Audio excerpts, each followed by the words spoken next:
इसके बारे में आपको आज तक किसी कथावाचक, किसी धर्मगुरु, किसी शंकराचार्य ने कोई भी बात नहीं करी है। किसी ने अध्याय 13 के किसी भी श्लोक को एक्सप्लेन नहीं किया है। हमने गीता भी पढ़ी थी, अन्य संस्कृत के श्लोक वाली अन्य पुस्तकें भी पढ़ी थी।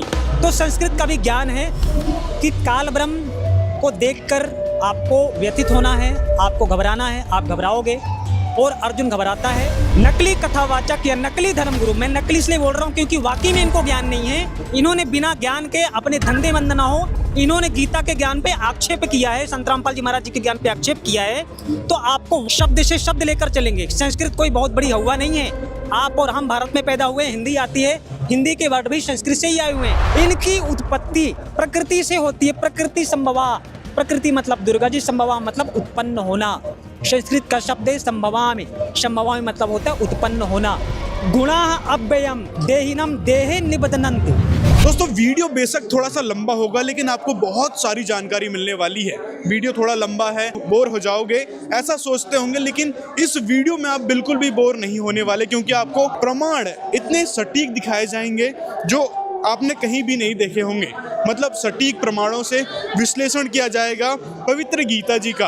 आपने गीता तो बहुत पढ़ी होगी, और जिन्होंने गीता पढ़ रखी है, जो गीता के जो अर्थ हैं उनको सही माने बैठे हैं, उन तक ये वीडियो भी शेयर कर देना, ताकि उनको पता चल सके कि रियलिटी क्या थी इन श्लोकों की। श्लोकों के अर्थों को किस प्रकार से फेरबदल करके और कृष्ण जी पर फिट किया गया है, ये भी बात इस वीडियो में बताई गई है। आप आगे देखोगे, लास्ट तक इस वीडियो को ज़रूर देखना। बहुत सारी जानकारी आपको मिलेगी पवित्र गीता जी की। यदि आप हिंदू धर्म से बिलोंग करते हैं और हिंदू नहीं भी हैं, तो आप इस वीडियो को ज़रूर देखें। सनातनी इस वीडियो को देखकर आश्चर्यचकित हो जाएंगे कि भाई ये सच्चाई हमको आज तक कैसे नहीं पता चल पाई थी। बहुत सारी जानकारी मिलने वाली है और ये बात गारंटी के साथ कही जा रही है।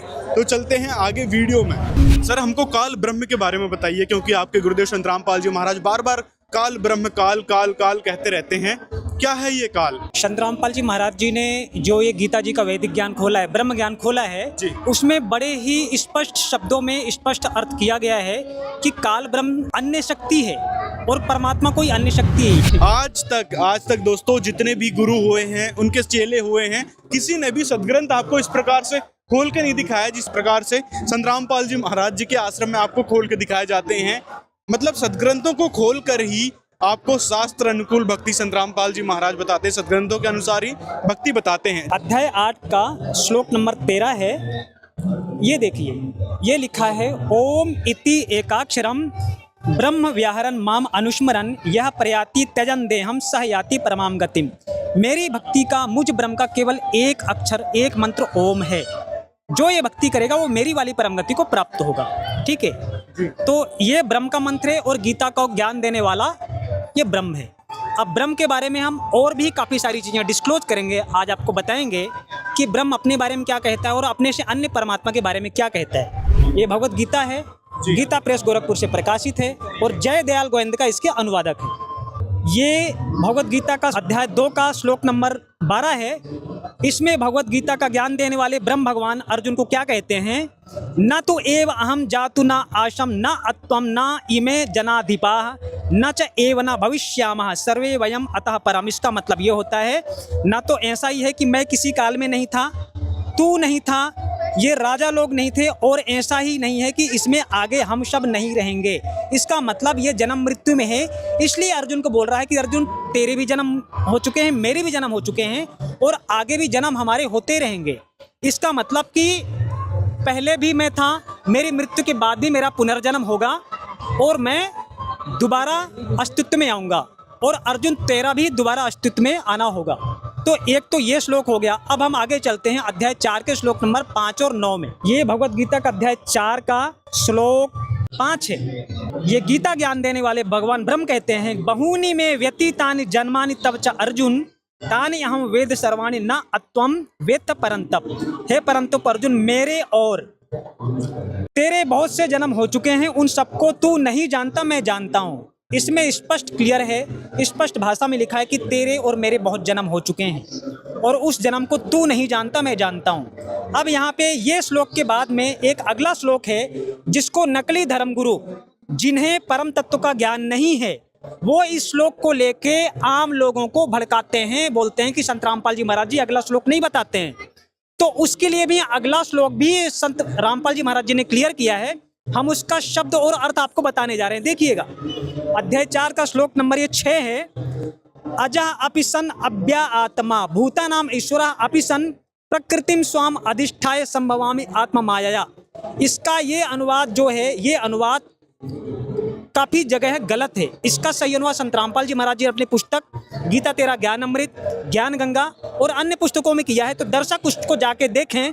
यहाँ पे आपको छोटा सा एक्सप्लेनेशन दूंगा कि इन शब्दों का अर्थ क्या होता है। आप इसको गलत कह रहे हैं। जो श्रद्धालु है, हिंदू धर्म के श्रद्धालु इसको पढ़ते आए हैं और पूरा जीवन उनका व्यतीत हो गया गीता को पढ़ते हो, और आप इन श्लोकों को गलत कह रहे हैं। क्या आधार है आपका? अभिषेक जी, मैंने इन श्लोकों को गलत नहीं बोला है। मूल श्लोक तो संस्कृत के वही हैं, लेकिन जितने धर्माचार्य और गुरु हैं, ये कथावाचक है, इन्होंने इसका अनुवाद गलत करके रखा है। इसका अनुवाद गलत पढ़ते हुए, क्योंकि उनको ब्रह्म ज्ञान नहीं है। जिसको ब्रह्म ज्ञान होगा तो उसको पता होगा कि अजम का मतलब क्या होता है, अनादि का मतलब क्या होता है, उत्पत्ति प्रभवम का मतलब क्या होता है, आत्मा माया का मतलब क्या होता है। तो वो आपको एक एक शब्द हम आपको दिखाएंगे। संस्कृत जो हमारी भगवत गीता है, ये छंद में बनाई गई है।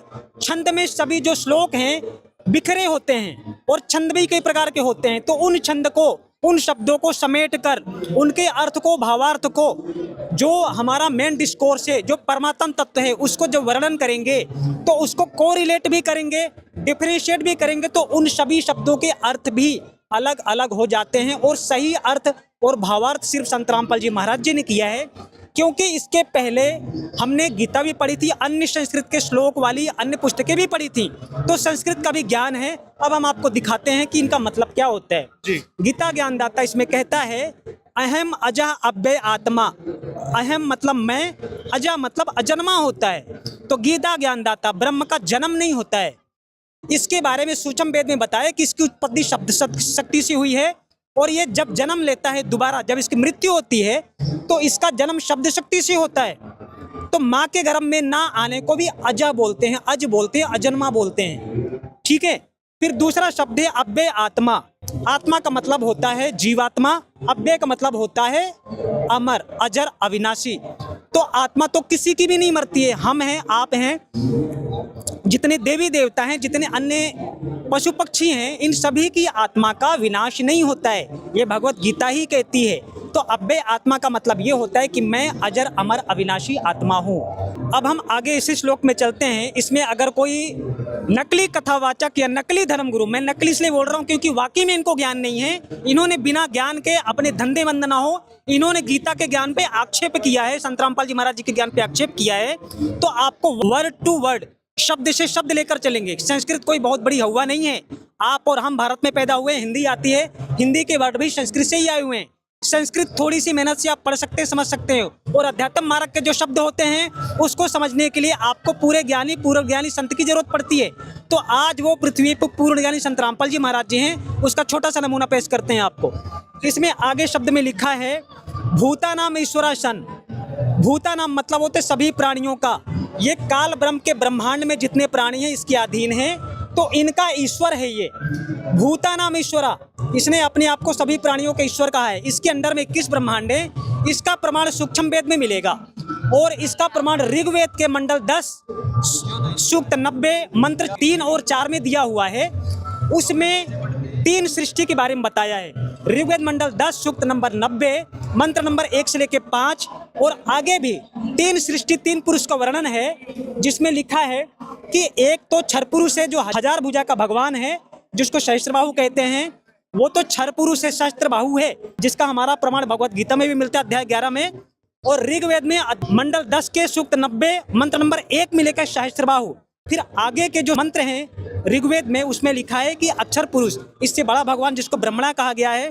फिर इनसे भी एक अन्य परमात्मा है जिसको ब्रह्मणा कहा गया है, जिसने पूरी सृष्टि की रचना की है। तो वो परमात्मा इन दोनों से अन्य है। तो इसको 21 ब्रह्मांड मिला है। इसका प्रमाण सूक्ष्म वेद में है, और ऋग्वेद मंडल 10 के सूक्त 90 के मंत्र नंबर 4 और 5 में दिया हुआ है। त्रिसप्त, सप्तम और असंख्य ब्रह्मांड का जिक्र ऋग्वेद में है। तो ये 21 ब्रह्मांड का स्वामी होने के कारण अपने आप को सभी प्राणियों जो इसके अंडर में है, जो इसके अधीन है, उनका ईश्वर बताता है। ठीक है, फिर आगे क्या कहता है कि अपि स्वाम प्रकृतिम अधिष्ठाय आत्म माया संविवाम। प्रकृति यानी दुर्गा जी इसकी पत्नी है। ये सूक्ष्म वेद में लिखा है, ये भगवत गीता में लिखा है, ये देवी पुराण में लिखा है, ये शिव महापुराण में लिखा है, जिसको हमारे गुरुजी ने खोल खोल के अपने सत्संग में बताते हैं। तो उसमें भी प्रकृति क्या है बताया गया है। अच्छा, आपने क्लियर कर दिया कि भाई ब्रह्मा विष्णु महेश से हटके ये ब्रह्म है और ब्रह्म का जन्म मरण होता है। तो फिर अविनाशी कौन है कि जिसको अविनाशी परमात्मा कहते हैं, उसके बारे में बताइए। क्योंकि अपन ने जान लिया कि भाई ब्रह्म तो नाशवान है, वो सबद शक्ति से पैदा हुआ है, लेकिन किसकी सबद शक्ति से पैदा हुआ है, किसने उसको पैदा किया है, पूर्ण परमात्मा कौन है, उसके बारे में बताइए। जी, अब हम उसके बारे में बात करेंगे कि इसका तो जन्म मृत्यु हो गया। अब हम थोड़ा सा और जिक्र करना चाहेंगे कि इसने ही ब्रह्मा विष्णु महेश की उत्पत्ति करी है, फिर इसकी उत्पत्ति किसने करी वो भी हम बताएंगे। तो हम छोटा सा समय लेंगे। भगवत गीता में ये जो कोड लैंग्वेज है, ये जो आध्यात्मिक भाषा है, जो गूढ़ भाषा है, इस भाषा को संत रामपाल जी महाराज जी ने डिकोड किया है और अध्यात्म की इस गूढ़ भाषा का सही एक्सप्लेनेशन संत रामपाल जी महाराज जी ने किया है। तो आइए आपको ले चलते हैं भगवत गीता के अध्याय 14 के श्लोक नंबर 3 और 5 में। आइए दिखाते हैं आपको। ये वही भगवत गीता है, श्लोक नंबर 3 और 4 और 5, 3 श्लोक को आपको दिखाएंगे। आप देखिएगा, ये गीता का ज्ञान देने वाले भगवान ब्रह्म क्या बोलते हैं। मम योनि महत ब्रह्म तस्मिन् गर्भम दधामि अहम शंभवा सर्वभूतानां तथा भवति भारत। हे अर्जुन, मेरी महत मतलब प्रकृति यानी दुर्गा, ब्रह्म मतलब काल ब्रह्म, मैं स्वयं ब्रह्म। योनि, दुर्गा की योनि में गर्भ धारण करवा के सभी प्राणियों को उत्पत्ति करता हूँ। अब सभी प्राणियों की उत्पत्ति कैसे होती है आगे देखते हैं। सर्व योनिषि कौन्ते मूर्ते संभवन्ति यः तासाम ब्रह्म महत योनि अहम बीज प्रदा पिता। ये क्या कहना चाहता है कि नाना प्रकार की जितने भी देवी देवता से लेकर नीचे के 84 लाख योनियों में जितने जीव जंतु हैं, इनकी उत्पत्ति के कारण ये ब्रह्म और दुर्गा जी हैं। तो इन सभी का पिता तो ये ब्रह्म है और माता इनकी दुर्गा है। महत यानी प्रकृति यानी दुर्गा, ब्रह्म मतलब ये काल ब्रह्म स्वयं, इनका पिता और ये माता दोनों के बारे में बात करता है। फिर ये श्लोक नंबर 5 में क्या बोलता है, सत्वम रजः तमः इति गुणाः प्रकृति संभवाः निबध्नन्ति महाबाहो देहे देहिना अव्ययम। हे अर्जुन, सत्गुण रजगुण और तमगुण। अब ये सत्गुण रजगुण तमगुण जी, इसके बारे में संत रामपाल जी महाराज जी ने कई बार इसका एक्सप्लेनेशन किया है, इसके बारे में विस्तार से बताया है। हमारे पुराणों में भी लिखा है कि ये सत्गुण विष्णु जी हैं, रजगुण ब्रह्मा जी हैं और तमगुण शिव जी हैं। इनकी उत्पत्ति प्रकृति से होती है, प्रकृति संभवा। प्रकृति मतलब दुर्गा जी, संभवा मतलब उत्पन्न होना। संस्कृत का शब्द है संभवा में मतलब होता है उत्पन्न होना। यहाँ पर मैं एक बात पूछना चाहूंगा, यहाँ जो प्रकृति शब्द आया है वो नेचर से जोड़ते हैं कि नेचर मतलब नेचर से उनका जन्म हुआ है, नेचर होता है प्रकृति का मतलब। आप कह रहे हो कि देवी दुर्गा जी, इसका भी एक्सप्लेनेशन, इसका भी बहुत विस्तार से संत रामपाल जी महाराज जी ने किया है और इसी भगवत गीता में अध्याय 7 में बताया है कि परा और अपरा 2 प्रकृति होती है। तो जो परा अपरा प्रकृति, उसमें एक प्रकृति को 8 भागों में विभाजित किया गया है, तो वो तो अपरा प्रकृति है। ठीक है, उसके बारे में बताया है कि 5 तत्व और 3 गुण, इनको 8 भागों में विभाजित करके एक प्रकृति तो ये हुई। तो 5 तत्व 3 गुण में क्या क्या आते हैं, भूमि, आकाश, वायु, जल और अग्नि, इनसे मिली जितनी वस्तुएं हैं प्रकृति में, उसको भी प्रकृति कहते हैं। ठीक है, फिर इससे एक अन्य प्रकृति है जिसके बारे में भगवत गीता बताती है, परा और अपरा। तो वो जो अपरा प्रकृति है वो प्रकृति सजीव है, वो प्रकृति दुर्गा जी हैं जिसके बारे में बताया है। तो 2 प्रकृति भगवत गीता बताती है। तो साइंटिफिकली, मटेरियलिस्टिकली और अध्यात्म के मार्ग से भी हम समझ सकते हैं कि 2 प्रकृति होती है। यहाँ पर एक बात और आ जाती है, जो रजोगुण सतोगुण तमोगुण की बात आई है, वो प्रकृति से उत्पन्न हुए हैं। मतलब जो नेचर है, जो प्रकृति है, उससे ये गुण उत्पन्न हुए हैं, ये गुण उत्पन्न हुए हैं, ना कि ब्रह्मा विष्णु महेश। ये आपने इसकी व्याख्या गलत सुनी होगी। इसकी सही व्याख्या हमारे गुरुजी ने करके रखे हैं और हमारे पुराणों में लिखा है कि जितने ये देहधारी जीव हैं, देवी देवता से लेके तुम्हारा नीचे की योनियों तक, जो 84 लाख योनि में जीव हैं, सभी को 3 गुण व्यतीत करते हैं। और ये 3 गुण जो उत्पन्न होते हैं, देवी दुर्गा ने 3 गुण में ब्रह्मा जी, विष्णु जी, शिव जी को बना के रखा है। शिव जी को तमोगुणी कहा जाता है। तमोगुण से क्या उत्पन्न होता है ये हमारे पुराणों में बताया गया है। सतोगुण और रजोगुण ब्रह्मा जी और विष्णु जी से उत्पन्न होता है। आपकी जानकारी के लिए बता दूं कि तीन गुण, रजगुण, सतगुण और तमोगुण से 5 विकार उत्पन्न होते हैं, जिसके बारे में पुराणों में और भगवत गीता में बताया है। हम आगे के एपिसोड में आपको क्लियर करेंगे, ठीक है। उसमें बताया है कि विषय प्रवालाह, ये जो गुण हैं इनसे विषय प्रवालाह निकलते, विषय निकलते। विषय मतलब काम, क्रोध, मोह, लोभ और अहंकार। ये जो 5 विकार हैं इसके लिए जिम्मेदार ये 3 गुण होते हैं। और ये 3 गुण के लिए जिम्मेदार कौन है? ये 3 देवता हैं, और 3 देवताओं को बनाने वाली इनकी माता प्रकृति दुर्गा हैं। और तीनों गुणों से पूरे संसार को माया से बांधने वाली, देवी पुराण में लिखा है कि ये देवी दुर्गा हैं, जिनको प्रकृति कहा जाता है। इस बात से ये क्लियर होता है, स्पष्ट होता है कि ये जो 3 गुण हैं, ब्रह्मा विष्णु महेश ही 3 गुण हैं और 3 देवता हैं, जिसके बारे में मार्कंडेय पुराण में भी लिखा हुआ है। और इन्हीं से व्याप्त पूरी सृष्टि, जिस सृष्टि में हम रहते हैं, किस ब्रह्मांड में, सभी जीवधारी इससे व्याप्त हैं। और इनके अंदर जो विकार उत्पन्न होते हैं इसके जिम्मेदार ये 3 प्रकृति और 3 गुण, और ये इनकी माता प्रकृति जिम्मेदार है। ये 3 गुणों में जीवों को बांधते हैं। तो ये भगवत गीता स्वयं कहती है, गुणा अव्ययम देहिनम देहे निबधनन्ति। ये लिखा है तीनों गुण, ये जो रजगुण, सतगुण और तमगुण है, जिनसे विषय विकार उत्पन्न होते हैं, अविनाशी जीवात्मा को, जीवात्मा किसी की नहीं मरती, सबकी आत्मा अविनाशी होती है, शरीर में बांधते हैं। और शरीर में बांधने के बाद हम 3 गुण से प्रभावित होके सारे विषय विकार उत्पन्न होते हैं। सारे विषय विकार उत्पन्न होते हुए, करते हुए हम अपना जीवन यापन में पाप और पुण्य करते हैं। इससे क्लियर होता है कि ये 3 गुण हमें व्याप्त होते हैं। 3 गुणों से हम 3 गुणों के प्रभाव में आके सारे कार्य करते हैं। ये भगवत गीता स्पष्ट करती है। परमात्मा के बारे में बताइए। आपने सारा तो काल ब्रह्म के बारे में बता दिया और ब्रह्मा विष्णु महेश की उत्पत्ति के बारे में बता दी। मतलब बहुत बड़ी बात होती है, क्योंकि अजरो अमर माना जाता है उनको। और गीता जी में ये बात मिल गई। प्रकृति देवी दुर्गा जी हैं। तीनों गुण के बारे में पता चल गया कि तीनों गुण के अधिष्ठात्र देवता जो है ये ब्रह्मा विष्णु महेश है, जिसके कारण ये सारी चीज़ें लिखी हुई है गीता जी में। अब परमात्मा के बारे में बताएं कि भाई इनसे हटके कौन परमात्मा है जो मोक्ष दे सकता है, इनसे ऊपर है, जिसे सच्चिदानंद घन ब्रह्म भी कहा गया है। जी, ये आपने बहुत अच्छा सवाल किया। भगवत गीता के 700 श्लोक में अर्जुन और कृष्ण के संवाद को छोड़ने के बाद 574 श्लोक में ब्रह्म ज्ञान है, ब्रह्म विद्या है, जिसको वेद ज्ञान भी कहते हैं।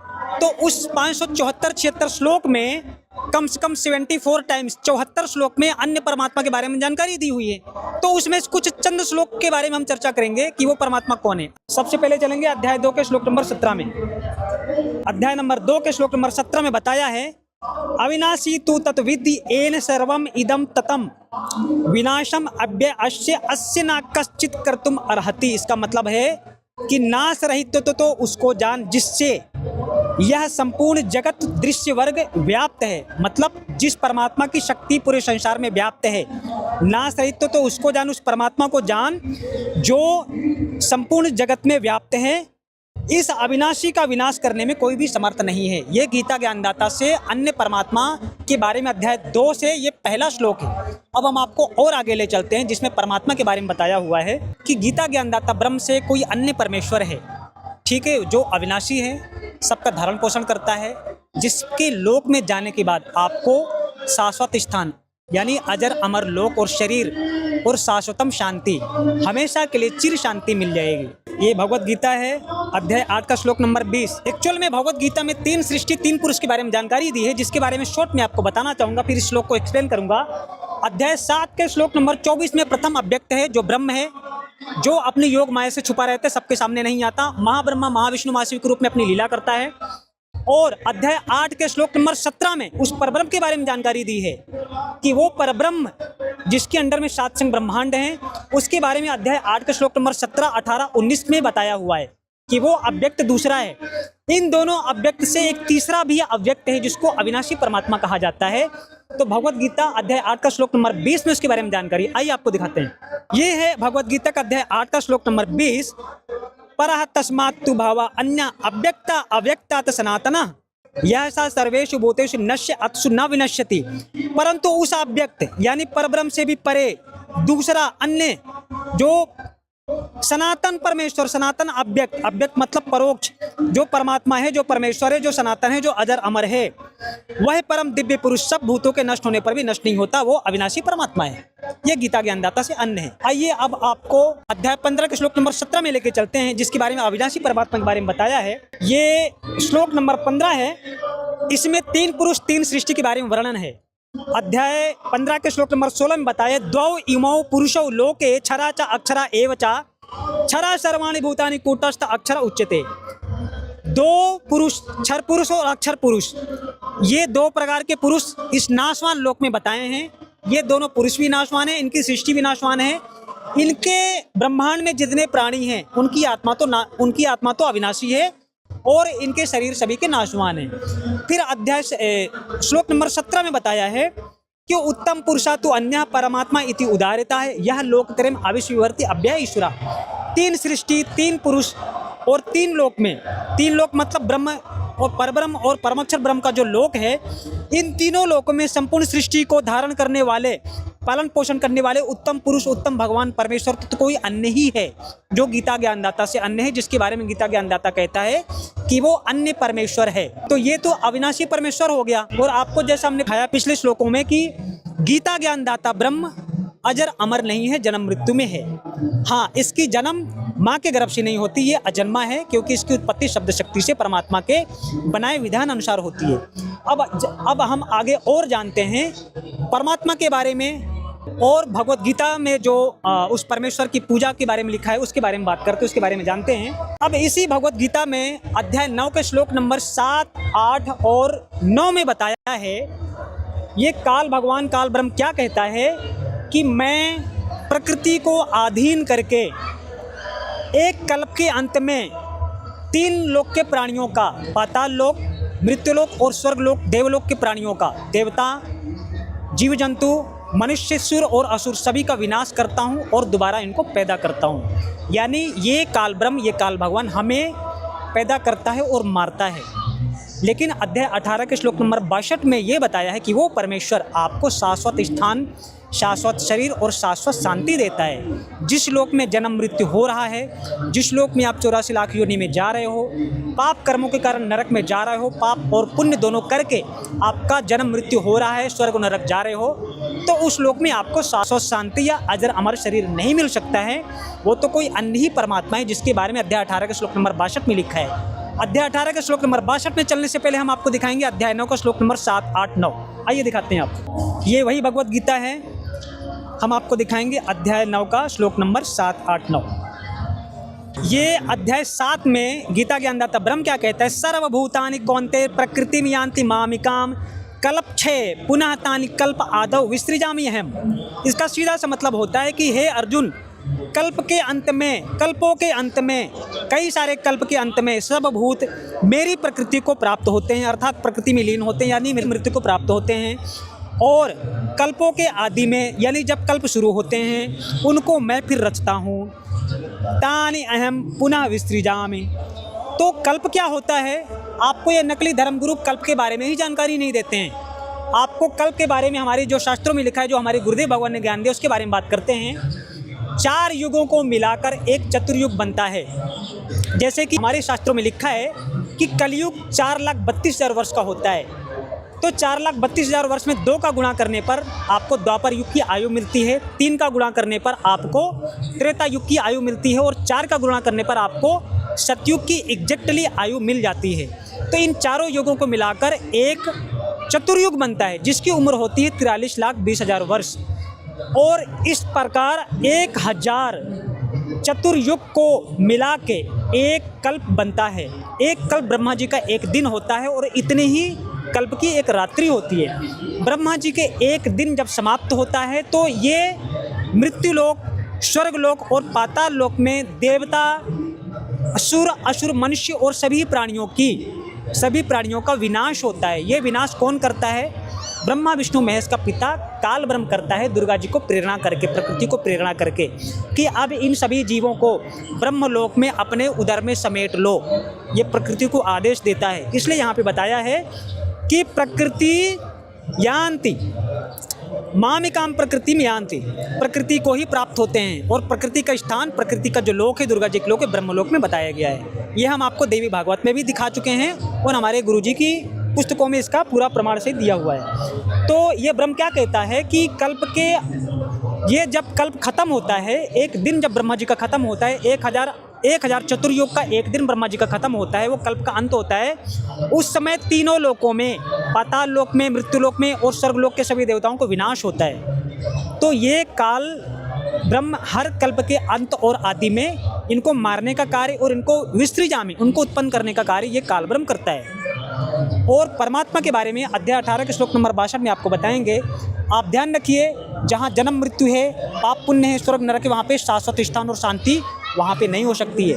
अब आपको हम बताएंगे परमात्मा के अजर अवर अविनाशी लोक के बारे में। आइए लेके चलते हैं आपको अध्याय 18 के श्लोक नंबर 62 में। यह अध्याय 18 है, इसका श्लोक नंबर 62 देखिए। हे भारत, सब प्रकार से उस परमेश्वर की ही शरण में जा, तम एव शरणम गच्छ सर्वभावेन भारत, तत्प्रसादात पराम शांतिम स्थानम प्राप्स्यसि शाश्वतम। उसकी शरण में जा, उस परमात्मा की कृपा से परम शांति सनातन परम धाम को प्राप्त होगा। यानी वो लोक अजर अमर है, उस लोक का विनाश नहीं होता, वहाँ पे आपको शाश्वत स्थान और शाश्वत शांति, जो चिरकाल तक हमेशा रहने वाली शांति हो, जो शांति कभी भंग नहीं होती है, अजर अमर शरीर और लोक को प्राप्त होगा। वो लोक और वो परमात्मा गीता ज्ञानदाता ब्रह्म से अन्य ही है। ठीक है, आइए अब आगे आपको और लेके चलते हैं कि ये गीता ज्ञानदाता ब्रह्म अपने बारे में और क्या क्या बताता है। तो आपको दो चीज़ें बहुत अच्छी तरीके से क्लियर हो जाएंगी कि गीता ज्ञानदाता ब्रह्म के कर्म कौन से हैं और गीता ज्ञानदाता ब्रह्म अपने लोक में कैसे रहता है, उसकी क्वालिटी क्या है, उसकी विशेषता क्या है, और उससे जो अन्य परमात्मा है उसके बारे में भगवद गीता में क्या बताया है, उसके बारे में हम आपको बात करेंगे। तो हम आपको पैरेलल कंपैरिजन करेंगे गीता ज्ञानदाता ब्रह्म वर्सेस पूर्ण परमात्मा कबीर साहब। आइए आपको लेके चलते हैं भगवद गीता के अध्याय 11 के उन श्लोकों में जिसमें ये अपने आप को काल बताता है और अपने आप को ये बताता है कि मैं तो सभी को खाता हूँ। मृत्यु के उपरांत देवता, ऋषि, मनुष्य सबके सूक्ष्म शरीर को मैं खाता हूँ। ठीक है, आइए आपको दिखाते हैं। ये वही भगवद गीता है, गीता प्रेस गोरखपुर जय दयाल गोविंद का अध्याय 11 है, श्लोक नंबर 19 में ये गीता ज्ञानदाता क्या कहता है। अनादि मध्यांतम अनंत वीर्यम अनंत बाहु शशि सूर्य नेत्रम पश्यामि त्वाम दीप्त हुताशव अक्रम स्वतेजसा विश्वम इदम पर तपंतम। इसका मतलब ये है कि आपको आदि अंत, अर्जुन बोल रहा है, आपको आदि अंत और मध्य से रहित अनंत समर्थ से युक्त अनंत भुजा वाले चंद्र सूर्य रूप नेत्र वाले जगत को संतप्त करते हुए देखता हूँ। अर्जुन क्या कहता है, स्वतेजसा इदम विश्वम तपंतम पश्यामि, आपको जगत को संतप्त करते हुए देख रहा हूँ। तो भगवान शांति देता है, परमात्मा जगत को संतप्त नहीं करता है। आइए और आगे दिखाते हैं। ये श्लोक नंबर 20 अध्याय 11 का, इसमें इसको बताया गया है कि लोकत्रयम प्रव्य अतितम। ये क्या बताया है इन सभी श्लोकों में कि हे महात्मा, यह स्वर्ग और पृथ्वी के बीच का संपूर्ण आकाश, सभी दिशाएं एक आप से ही परिपूर्ण हैं। आपके इस अलौकिक भयंकर रूप को देखकर, परमात्मा का भयंकर रूप नहीं होता, परमात्मा के रूप को देखकर लोगों को शांति मिलती है। लेकिन ये कालब्रह्म का रूप है जिसमें कालब्रह्म कहता है, कालब्रह्म के बारे में अर्जुन बता रहा है कि आपको देखकर, आपके रूप को देखकर, अद्भुतम उग्रम रूपम दृष्टवा, आपके अद्भुत उग्र रूप को देखकर लोकत्रयम, तीनों लोक, प्रव्य अतितम, व्यथा को प्राप्त हो रहा है। तो परमात्मा के ये गुण नहीं होते। अब आपको आगे ले चलते हैं श्लोक नंबर 21 में। श्लोक नंबर 21 में काल भगवान सभी को खा रहा है। देवताओं के समूह आप में प्रवेश करते हैं, कुछ भयभीत जोड़कर हाथ जोड़कर आपके गुणों का उच्चारण करते हैं। महर्षि गण, सिद्ध गण आपको कल्याण हो ऐसा उत्तम स्रोतों से आपकी स्तुति करते हैं, लेकिन आप सबको खा रहे हो, सब आप में विषंत यानी आपके मुख में प्रवेश कर रहे हैं। अब आगे आपको लेकर चलते हैं। श्लोक नंबर 22 में लिखा है, विस्मिता त्वाम वीक्षन्ते, आपको देखकर मैं घबरा रहा हूँ, विस्मित हो रहा हूँ। काल को देखकर अर्जुन घबरा रहा है। फिर श्लोक नंबर 23 में चलिए। श्लोक नंबर 23 में क्या कहता है कि काल का विकराल रूप देखकर अर्जुन घबरा रहा है। वो कहता है कि मैं तो व्याकुल हो रहा हूँ, सब लोग व्याकुल हो रहे हैं आपको इस विकराल रूप को देखकर। ये क्या कहता है कि आपके बहुत मुख हैं, बहुत नेत्र हैं, बहुत हाथ और जंघां हैं और पैर हैं, आपकी बहुत सी दाढ़ हैं। उसके विकराल रूप को देखकर सब लोग प्रव्यथिता, सभी लोग आपके रूप को देख के व्यथित हो रहे हैं। फिर आगे आपको लेके चलते हैं श्लोक नंबर 24 में अर्जुन क्या कहता है, धृतिम चा समम ना विंदामि, मैं आपको देख के अपना धैर्य खो रहा हूँ, मेरा तो धैर्य खत्म हो रहा है। परमात्मा जिसको दर्शन देते हैं उसको शांति मिलती है, उसको धैर्य उत्पन्न होता है, उसके अंदर धैर्य आता है। तो ये कौन सा भगवान है, ये काल है, काल का मतलब ही शैतान होता है। तो इसके बारे में इतना सारा कुछ दिखा दिया आपको। अब आइए आगे और ले चलते अपने बारे में क्या बताता है ये। श्लोक नंबर आपको 30, 31, 32 दिखाएंगे। 30 में अपने आप को ये क्या बताता है, अर्जुन कहते हैं कि जगत को तेज के द्वारा परिपूर्ण करके तपा रहा है आपका तेज, जगत को तपाने वाला आपका रूप है। श्लोक नंबर 31 में क्या कहता है अर्जुन कि काल को देखकर अर्जुन पूछते कौन हो, तो श्री कृष्ण भगवान पूरे जीवन अर्जुन के साथ में थे, महाभारत युद्ध के पहले और महाभारत युद्ध के बाद में भी। तो अर्जुन ने भगवान कृष्ण को कभी नहीं पूछा कि आप कौन हो, लेकिन ये कृष्ण से अन्य शक्ति थी जो काल ब्रह्म ने कृष्ण के शरीर में प्रवेश करके ये ज्ञान दिया, उनको अर्जुन पूछ रहा है कि आप कौन हो, आपकी प्रवृत्ति को मैं नहीं जानता हूँ, आपको विशेष रूप से जानने की इच्छा करता हूँ। तो उसके अगले श्लोक में काल ब्रह्म उत्तर देते हुए कहता है, काला अस्मि लोक क्षयकृत प्रवृद्धा लोकान समाहर्तुम यह प्रवृत्ता ऋते अभि त्वाम न भविष्यन्ति सर्वे ये अवस्थिता प्रत्यनीकेषु योधा। लोकों का नाश करने वाला लोक क्षयकृत प्रवृद्धा काला अस्मि, मैं काल हूँ। यहाँ पे इन्होंने महाकाल अपने हिसाब से लिखा है, ये अनुवाद गलत है। काल का मतलब काल ही होता है, लोगों को नाश करने के लिए बढ़ा हुआ काल अस्मि, ये मैं काल हूँ। ये मतलब इस समय लोकान समाहर्तुम, सभी लोगों को नष्ट करने के लिए प्रवृत्त हुआ हूँ, अब मैं प्रकट हुआ हूँ। तो ये गीता का ज्ञान देने वाला काल है, इसका मंत्र ओम है, इसको अध्यात्म की भाषा में ब्रह्म भी कहते हैं, लेकिन इसका वास्तविक रूप काल है और इसको काल ब्रह्म भी कहा जाता है, जिसके बारे में संत रामपाल जी महाराज जी ने अपने सूक्ष्म वेद से कई बार प्रमाणित किया है। अब आइए आगे जानते हैं कि परमात्मा के गुण क्या होते हैं। अब यही भगवत गीता है, इस भगवत गीता में परमात्मा के बारे में भी लिखा हुआ है, परमात्मा के गुणों के बारे में लिखा है कि परमात्मा को देख के प्राप्त करने के आपको क्या महसूस होगा, आपको क्या मिलेगा। भगवत गीता के अध्याय 13 के सभी श्लोकों में परमात्मा, पूर्ण परमात्मा की महिमा है। इसके बारे में आपको आज तक किसी कथावाचक, किसी धर्मगुरु, किसी शंकराचार्य ने कोई भी बात नहीं करी है, किसी ने अध्याय 13 के किसी भी श्लोक को एक्सप्लेन नहीं किया है, क्योंकि इसमें क्लियर स्पष्ट लिखा है कि गीता ज्ञान दाता ब्रह्म अपने से अन्य पूर्ण परमेश्वर के बारे में बात करता है। और भगवत गीता के अध्याय 13 में पूरा अध्याय ही परमात्मा की महिमा से भरा हुआ है। भगवत गीता का अध्याय 13 है, श्लोक नंबर 11 है। इसमें अर्जुन को ज्ञान और अज्ञान के बारे में बताते हुए काल ब्रह्म कहता है कि परमात्मा को ही देखना यह सब ज्ञान है, जो इससे विपरीत है वो अज्ञान है। तत्व ज्ञान से, तत्व ज्ञान के अर्थ से दर्शनम एतत् ज्ञानम, उस परमात्मा को जानना ज्ञान है, और इसके विपरीत जो है सब अज्ञान है। मतलब पूर्ण परमात्मा के बारे में जो जानकारी उसको जानना ज्ञान कहलाता है। इसके अलावा जो संसार में जितनी बकवास है, जितने लोक वे दंत कथाएं, वो सारा अज्ञान है, ये भगवत गीता कहती है। अब आपको लेकर चलते हैं श्लोक नंबर 12 में। श्लोक नंबर 12 में क्या लिखा है, ज्ञेयम यत प्रवक्ष्यामि यत ज्ञात्वा अमृतम अश्नुते अनादि मत परम ब्रह्म न सत तत न असत उच्यते। अर्जुन को गीता ज्ञानदाता ब्रह्म श्लोक समझाते हुए बोल रहा है, ज्ञान बताते हुए बोल रहा है, जो जानने योग्य था, जिसको जानकर मनुष्य परमानंद को प्राप्त होता है, व्यथित नहीं होता है, डरता नहीं, घबराता नहीं है, उसको भली भांति कहूँगा कि वह अनादि वाला, अनादि का मतलब होता है जो परमात्मा जन्म मृत्यु से रहित है और पहले से ही है। अनादि शब्द का मतलब होता है जो परमात्मा माँ के गर्भ में नहीं आता, जन्म मृत्यु में नहीं आता, वो पहले से ही। अनादि का मतलब वो परमात्मा पहले से ही था। तो वो अनादि वाला परमात्मा, परम ब्रह्म, पूर्ण परमात्मा, परम अक्षर ब्रह्म, सत, उसको ना तो सत कहा जाता ना असत कहा जाता है, सत और असत से परे है। ठीक है, अब आइए आगे लेके चलते हैं कि वो परमात्मा अध्याय श्लोक नंबर 13 में बताया है, सर्वतः पाणिपादम तथा सर्वतो अक्ष शिरोमुखम सर्वता श्रुतिमत लोके सर्वम आवृत तिष्ठति, वो सब और हाथ पैर वाला है। अध्याय 11 में आपको दिखाया कि वो 1000 भुजा का भगवान है, और ऋग्वेद में आपको बताया कि ऋग्वेद मंडल 10 सूक्त 90 और मंत्र नंबर 1 में 1000 भुजा के बारे में बताया गया है।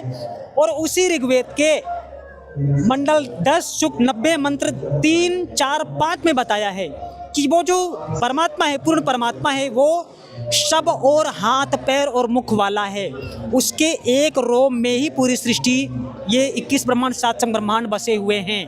वो कुछ पगों से पूरे पृथ्वी को, ये पूरे ब्रह्मांड को नाप लेता है। और वही एग्जैक्ट नॉलेज आपको हम यहाँ दिखाएंगे कि वह सब और हाथ पैर वाला है, तथा सर्वतः पाणिपादम, वह सब और हाथ पैर वाला अर्थात सर्वव्यापक परमात्मा है, जिसके बारे में 2 के अध्याय 2 के 17 में भी हमने आपको एक्सप्लेन किया था।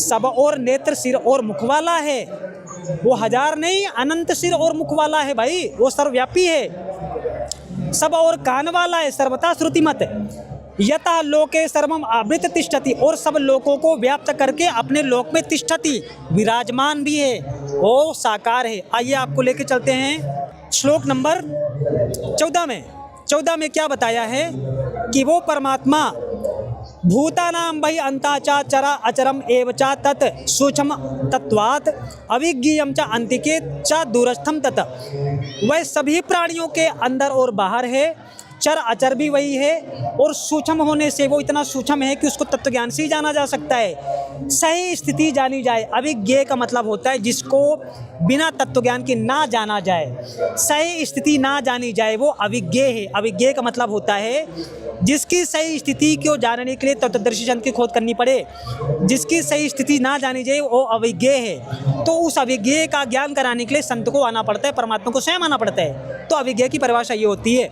और वो परमात्मा सबके पास में भी है और दूर में। पास में वो अपना प्रभाव जमा के रखा है और सर्वव्यापी है, और दूर मतलब सतलोक में विराजमान है। और आइए आपको लेके चलते हैं, उस परमात्मा को अविभक्तम बताया है, वो विभाग रहित है। उस परमात्मा को ज्ञेयम मतलब जानने योग्य परमात्मा बताया है। उस परमात्मा को भूत भर्तृ बताया है, यानी कि वो सबका धारण पोषण भी करता है। इन्होंने अनुवाद में विष्णु रूप बताया है। विष्णु का शब्द का मतलब यहाँ पे कुछ नहीं है, यहाँ पे भूत भर्तृ लिखा है। भूत भर्तृ का मतलब होता है धारण पोषण करने वाला। उस परमात्मा को ग्रसिष्णु बताया है। ग्रसिष्णु मतलब इस लोक में जो काल ब्रह्म को शक्ति प्राप्त होती है उत्पन्न करने की और पैदा करने की, वो शक्ति परमात्मा से प्राप्त होती है। वो इसलिए उस परमात्मा को ग्रसिष्णु भी कहते हैं। और उसी परमात्मा को प्रभ विष्णु भी कहा गया है। प्रभ विष्णु का मतलब होता है जिस परमात्मा से सारा संसार उत्पन्न हुआ है। प्रभ प्रभवा, प्रभवा का मतलब होता है उत्पन्न होना। विष्णु मतलब पालन पोषण करने वाला पूर्ण परमात्मा। ये गीता ज्ञानदाता ब्रह्म से अन्य परमात्मा है। आइए आगे आपको लेके चलते हैं। ये श्लोक नंबर 17 है। उस परमात्मा के बारे में क्या बताया है? ज्योतिषाम यानी तेजो में शरीर अपि तत् ज्योति तमसा परम उच्यते ज्ञानम ज्ञेयम ज्ञानगम्यम हृदय सर्वविष्टितम। वो परमात्मा को ज्योतिषाम, ज्योतियों का भी ज्योति अर्थात तेजो में शरीर वाला बोला गया है।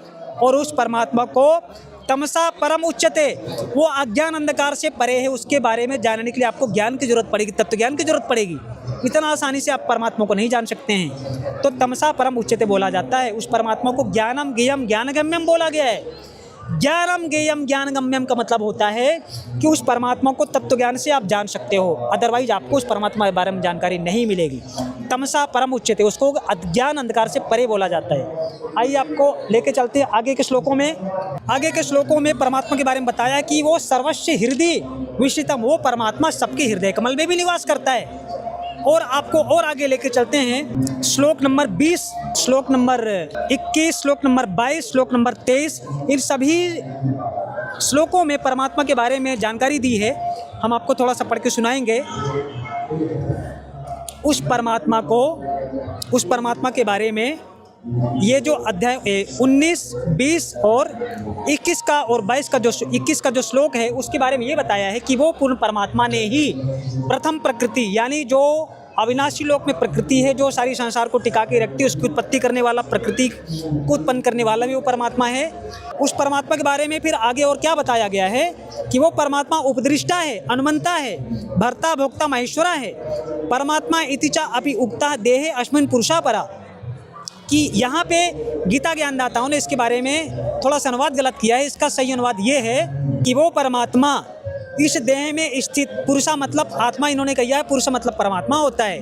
वो परमात्मा इस देह में भी स्थित है, हमारे कमलों में विराजमान है। परा मतलब वो अन्य परमेश्वर, वो अन्य परमेश्वर है जो हमारी देह में भी स्थित है। पुरुष मतलब परमात्मा, परा मतलब अन्य परमात्मा है। वो परमात्मा उपदृष्टा भी है, अनुमंता भी है, भर्ता भी है। उपदृष्टा मतलब सबका साक्षी है, अनुमंता मतलब जो यथार्थ बुद्धि देता है, सबको सम्मति देता है, भर्ता मतलब सबका धारण पोषण करने से उसको भर्ता कहा जाता है, और उसको भोक्ता भी बोला जाता है। उसको महेश्वरा मतलब सबका मालिक, महेश्वरा जो शब्द है संस्कृत का, इसका मतलब होता है संपूर्ण देवी देवताओं का भी मालिक, संपूर्ण प्राणियों का मालिक, संपूर्ण ब्रह्मांड का ईश्वर। महेश्वर का मतलब ये होता है, ये संस्कृत का शब्द है। तो वो महेश्वरा चा परमात्मा इति उक्ता, उस परमात्मा को महेश्वरी कहा जाता है। ऐसा शुद्ध सच्चिदानंद होने से परमात्मा ऐसा कहा गया है। ठीक है, आइए आगे और लेके चलेंगे आपको। इसी अध्याय 13 के अन्य श्लोकों में उस परमात्मा के बारे में बताया गया है कि ये श्लोक नंबर 28 है, समम पश्यन् ही सर्वत्र सम अवस्थितम ईश्वरम न हीनस्ति आत्मना आत्मानम तथा याति पराम गतिम। क्योंकि जो पुरुष उस सर्वव्यापक परमेश्वर को समान देखता हुआ, ठीक है, अपने द्वारा, देखो इसका आत्मना आत्मानम न हीनस्ति का मतलब होता है कि जो अपने साथ आत्मघात नहीं करता, अर्थात उस पूर्ण परमेश्वर को प्राप्त करने की चेष्टा करता है, तो वह पराम गतिम यान्ति, उस पूर्ण परमेश्वर को प्राप्त हो जाता है। तो इस तरीके से और भी कई सारी जगह पे उस परमेश्वर के बारे में बताया है कि वो परमात्मा अनादि होने से, ये श्लोक नंबर 31 से, अनादि होने से, निर्गुण होने से, या अव्यय परमात्मा शरीरस्था अपि, वो परमेश्वर अविनाशी परमात्मा शरीर में भी चक्र कमलों में निवास करता है। ठीक है, उसके बारे में अव्यय परमात्मा अविनाशी परमात्मा बताया गया है। और आगे लेके चलते हैं आपको।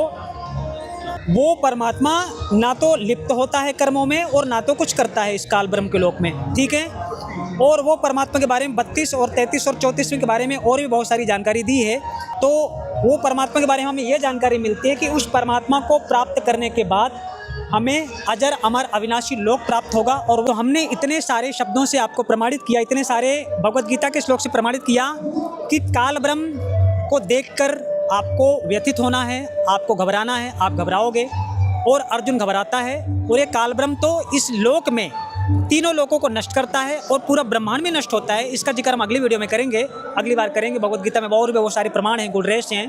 तो दोस्तों, आपने बहुत सारी जानकारी गीता से सुनी कि परमात्मा कैसा है, और गीता अध्याय 13 का पूरा श्लोक समझाया जो आज तक हमारे गीता मनीषियों ने कभी नहीं दिखाया था।